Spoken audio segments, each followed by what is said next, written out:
구독 좀 해주세요. 예, 반갑습니다.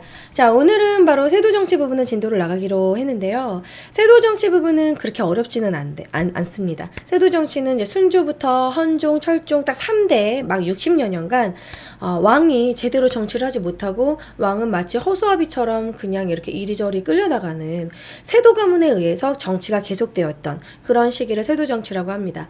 그전에는 우리가 붕당에 대해서 배웠었고, 붕당이 뭐 동인 서인에서 서인이 정권을 잡고, 서인 중에서도 노론 소론 중에서 노론이 정권을 잡았었고, 노론 중에서도 벽파 시파 중에서 벽파가 정권을 잡았었고, 그 벽파 가문 중에서 일부 가문 풍양조씨, 안동김씨 이런 일부 가문이 왕의 외척이 되어서, 왕의 외척이 되는 방법은 장인이 되는 거죠. 왕의 장인이 돼가지고 그 전국을 이리저리 이렇게 주도했던 그 시기를 바로 세도정치라고 합니다. 자, 그럼 세도정치를 간단하게 필기를 해볼게요.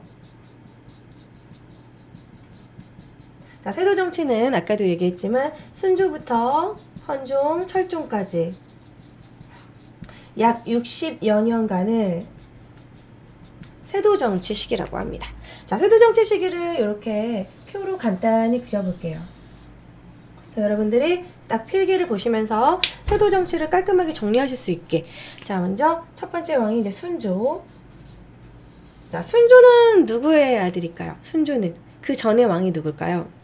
정조죠. 정조 다음에 순조죠. 정조가 엄청나게 개혁을 했고, 정조가 막 그런 왕권 강화를 하고, 수원에 화성을 설치하고, 장흥영을 설치하고, 뭐 규장각을 설치하고, 뭐 초계문 신제부터 해가지고 정조가 하는 일이 정말 많았는데, 정조가 탕평책을 막 강하게 실시했지만, 안타깝게도 정조도 오래 살지 못하고 금방 죽게 됐어요. 정조가 근데 되게 엄청난 애연가였다는 건 들어보셨나요? 정조가 되게 흡연을 좋아했는데 그것에 영향을 좀 끼치지 않았나 싶기도 한데요. 어쨌든 정조가 죽고 나서 어린 순조가 몇 세에 즉위했냐면 11세에 즉위를 합니다.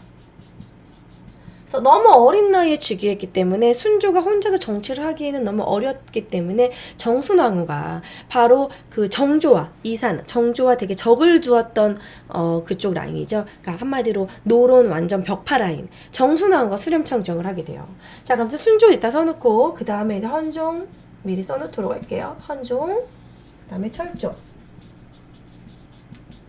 이렇게 3대 60여 년간 이제 세도 정치인데 목소리 혹시 안 들리시면은 말씀해 주세요. 음량을 좀 키울 수 있으니까. 자, 그럼 순조가 11세 즉위를 하고 나서 누가 이제 뒤에서 수렴청정을 하냐면 정조 사후에 노란색 펜 잘 보이시죠? 정조 사후에 정순왕후가 수렴청정을 합니다. 수렴청정.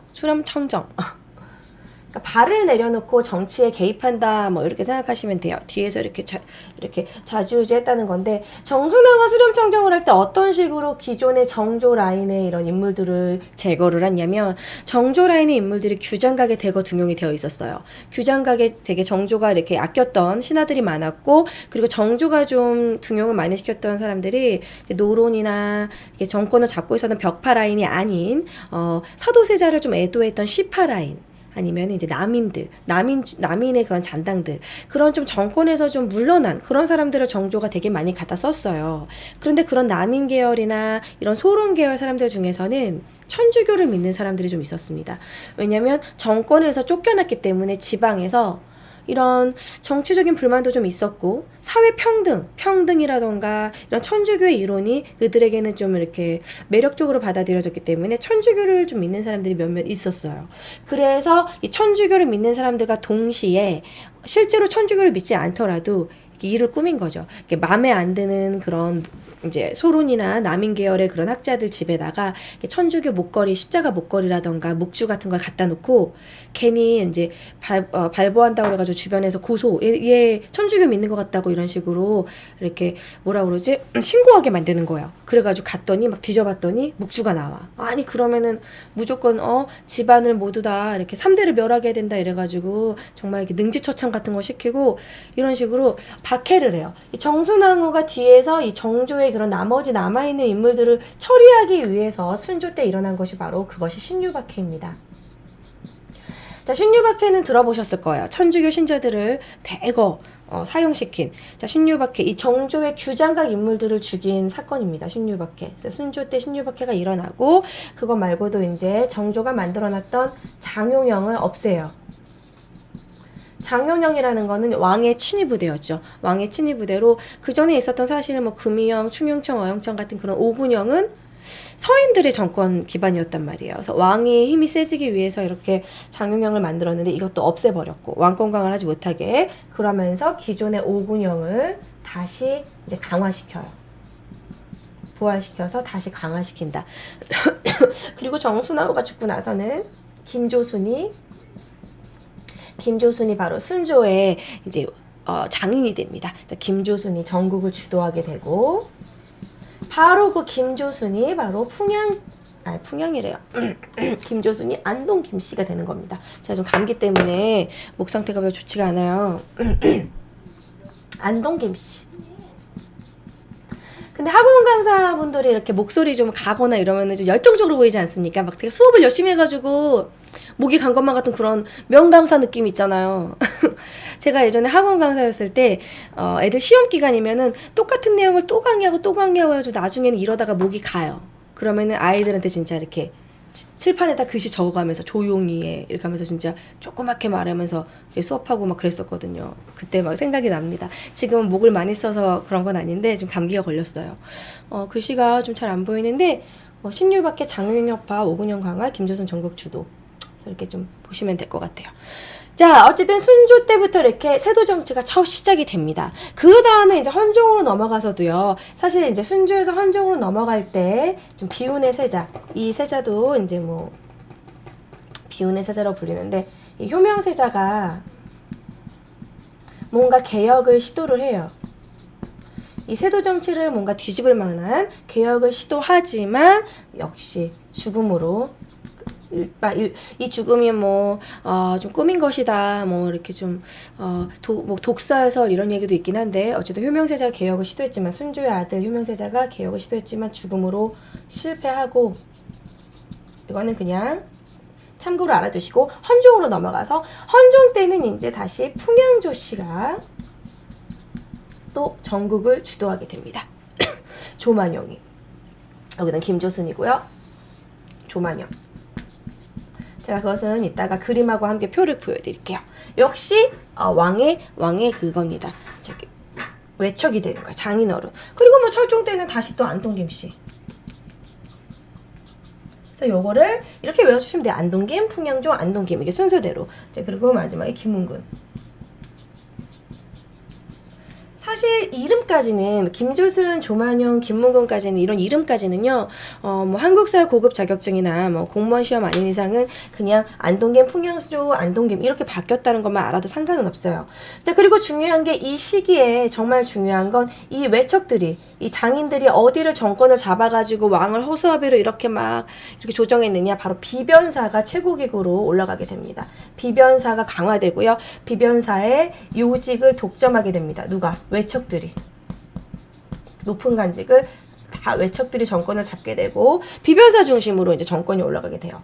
이것 때문에 왕권은 당연히 낮아지게 되고 왕 밑에 영의정, 우의정 뭐 이게 삼정승 있잖아요. 영의정, 우의정, 자의정 그 삼정승 합의제 그 의정부는 의정부와 육조는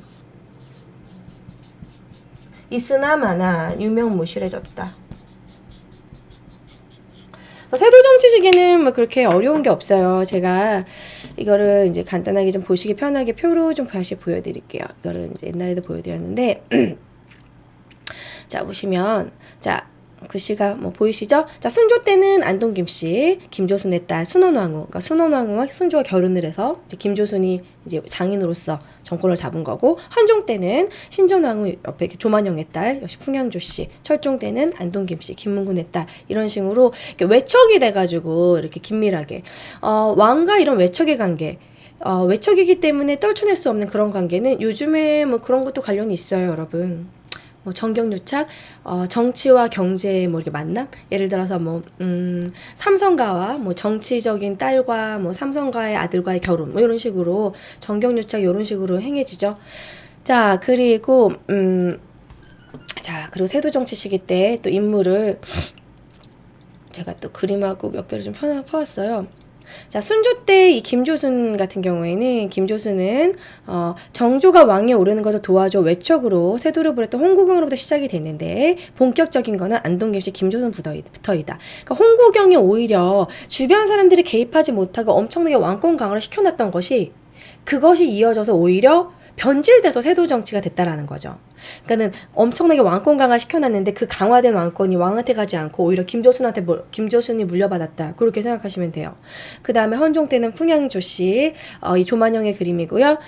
딸이 세자빈이 돼서 구후 일파인 풍양조씨가 전개에 등장해서 이제 세도를 안동김씨와 다투게 되고 마지막은 김문구씨. 김문구는 뭐 글을 그렇게 잘 썼다고 해서 글을 실어놨어요. 그래서 세도 정치는 사실 그렇게 어려울 게 없습니다. 그냥 여러분들이 이 3대 순조, 헌종, 철종 어떻게 보면 우리나라 이제 조선 후기 때 정치적으로는 좀 퇴보됐다라고 볼 수 있는 게 바로 세도 정치고 우리나라가 세도 정치가 없었더라면 탄평책이 성공을 했고 좀 제대로 성공을 했더라면 훨씬 더 좋았을 텐데 좀 아쉬운 부분이에요. 자, 사실 여기서 정말 중요하고 시험에 잘 나오는 부분은 이 세도 정치 시기 때 지울 테니까 혹시 필기를 하실 분들은 나중에 유튜브 보시고 필기 받아 적으시면 될 것 같아요. 사실 여기서 더 중요하고 시험에 많이 나오는 부분은 이 세도 정치 시기 때의 결과물, 삼정의 문란, 각종 과거제의 문란, 그리고 이제 이런 뭐 각종 재해와 기근으로 인한 농민 반란, 그것이 더 시험에 많이 나오죠. 자, 그것도 필기해 보도록 하겠습니다. 세도 정치의 결과.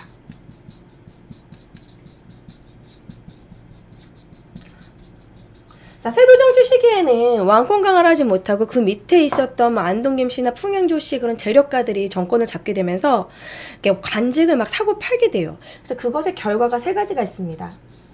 첫 번째, 과거제의 문란.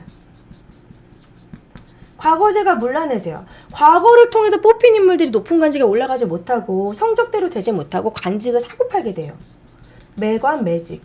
그러니까 열심히 과거 시험을 봐봤자 하급 관리밖에 되지 못하고 높은 관직은 관직을 사고팔게 돼버리는 거예요.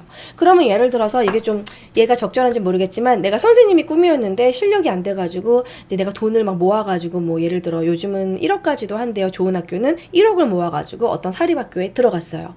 그러면 내가 1억을 모은 돈을 뭔가 이 학교에 있을 때 뽑아내야 될 것만 같은 느낌? 그래가지고 결국 막 학부모들에게 내가 촌지를 받는다던가 어떻게든 내가 1억을 뽑아내야지 이런 생각을 할 수가 있잖아요.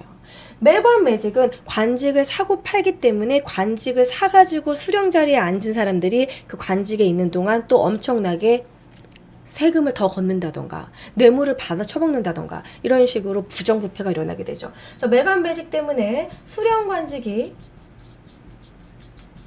점점점 상품화되고 어떤 고을에 이번에 수령 관직이 나왔는데 이번에 어떻게 사실 거예요? 이런 식으로 관직을 대놓고 사고 팔게 되고 이렇게 보이시죠? 그리고 각종 부정부패가 심해졌다. 부정부패가 성행하게 됐다. 뭐 뒷돈 받아먹고 뇌물 주고 막 이런 식의 부정부패 점점 썩어갔다는 거죠. 가렴 주고 뭐 이런 거 들어보셨을 거예요. 자, 그러면서 수탈이 더욱더 강화됩니다. 뇌물도 받아먹는 것이 아니라 이제 가뜩이나 지금 백성들은 살기 힘들어 죽겠는데 세금을 막 더 걷어내요. 뭐 요즘은 뭐 담배값 오른 거 가지고도 막 지금 일반 서민들이 먹고 살기 힘들어 죽겠는데 뭐 담배값도 올린다. 뭐 그뿐만 아니라 뭐 시장 가면은 장 볼 게 없다. 저도 요즘에 저는 자취하기 때문에 이렇게 마트에 가면 장을 보면 되게 손해인 게요. 사고 나면은 막 이것저것 막 먹고 싶은 거 다 사면 5만 원이 넘는데 먹다 보면은 막 뭐 과일이라던가 막 뭐가 상하잖아요. 유통기한이 지나고. 그래서 너무 아까워요. 막 사고 나면. 이 얘기를 왜 했지? 그러니까 어쨌든 물가가 비싸진다던가 뭐 세금을 더 걷는다던가 그런 백성들이 좀 살기가 힘들죠. 수탈을 강화는 삼정의 문란으로 나타납니다. 삼정이라는 거는 사실 여기다 간단히 쓸게요. 삼정이라는 거는 전정, 군정, 환정 이렇게 말해서 삼정이라고 하는데 전정은 전세예요. 세금.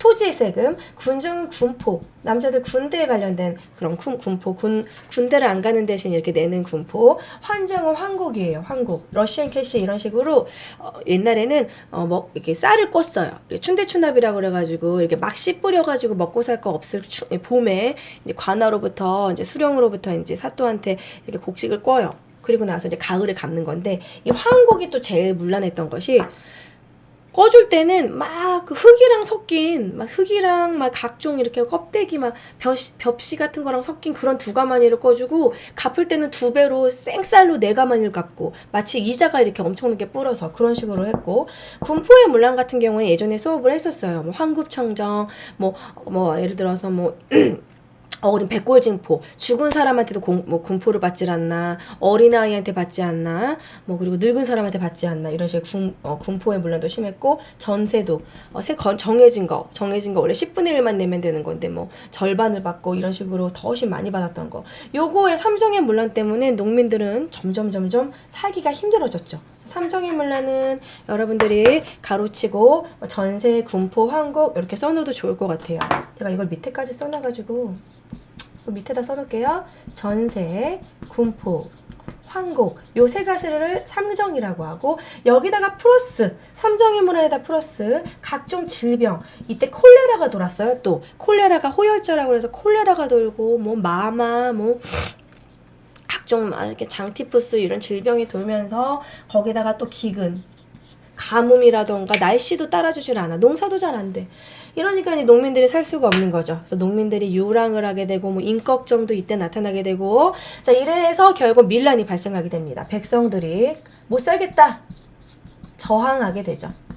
사실 백성들이 모두가 잘 살고 막 행복하고 중산층이 많은 나라면은 대통령을 막 그렇게 욕하진 않겠죠. 근데 요즘 백성들이 요즘 질병도 오잖아요. 우리나라 메르스도 오잖아요. 좀 백성들은 좀 그런 이렇게 서민들은 그런 게 좀 있어요. 특히 택시기사 아저씨들이 많이 그 말을 하는데 이게 다 누구 때문이다, 대통령 때문이다 이런 말을 많이 쓰시거든요.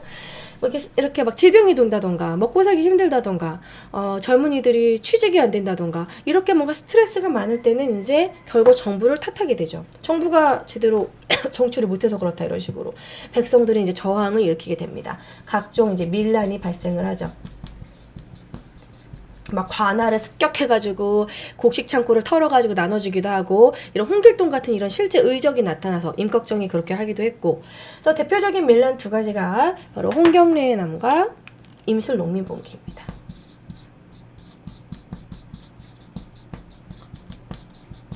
홍경래의 남은 좀 간서지방 북쪽에서 일어난 것이고요. 임술농민봉기는 진주지방에서 처음 일어나요.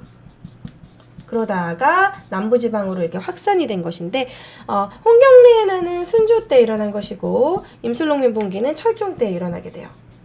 자, 요것을 홍경래의 남과 임술농민봉기 같은 경우에는 지도 문제가 많이 나오니까 지도를 먼저 보여드릴게요.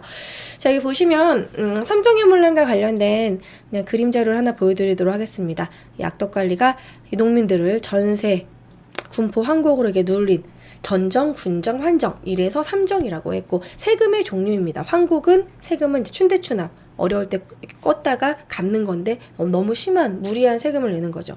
사실 저는 TV에서 나오는 선전 중에 제일 짜증나는 게 사채 선전이에요. 언제부터 우리나라에서 이렇게 사채 광고를 했는지 모르겠어요. 그래서 개인적으로 사채 광고하는 연예인들도 별로 좋아하지 않는데 이 사채라는 것이 이렇게 막 쉬운 대출, 단박 대출 좋게 막 얘기하지만 그게 세금이 그 이율이 장난이 아니에요. 그거를 왜 국가에서 이렇게 편하게 TV에 공중파에 나오게 하는지 정말 이해가 안 되고 이게 아마 이명박 대통령 때부터 풀렸을 거예요.